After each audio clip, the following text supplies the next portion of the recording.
Hanley is he's a good actor.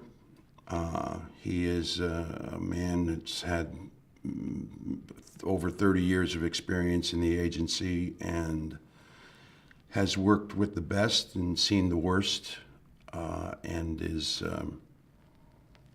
patriotic to a fault, but not afraid to, I don't even think he's afraid to die. I mean, he's just a guy who's willing to do almost anything to accomplish his goals. And I think he's an interesting man. I mean, an interesting character for sure. And he's fooling some of the top agents that he's worked with in the past. And he's got his own agenda. You have to kind of think about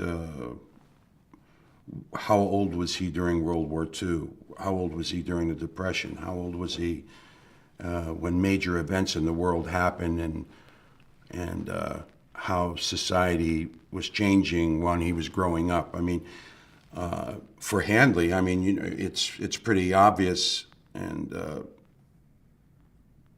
when you get to the script, that he's a Cold War baby, and that's all he knew. I mean, growing up and being in the agency and working at Langley, it was, that's all he knew was the Cold War, and that's what, and now the Cold War has become much larger. It's not just two countries, two major powers, but it's global, and especially with you know, the internet and globalization as we know it now. The script is so rich that it's all there. I mean, you know, what his motives are, where he comes from, the history with Devereaux, Hanley and Devereaux's history, how Mason fits in. It's almost like three generations being thrown together and intertwined in this intrigue, and that makes it rich as well.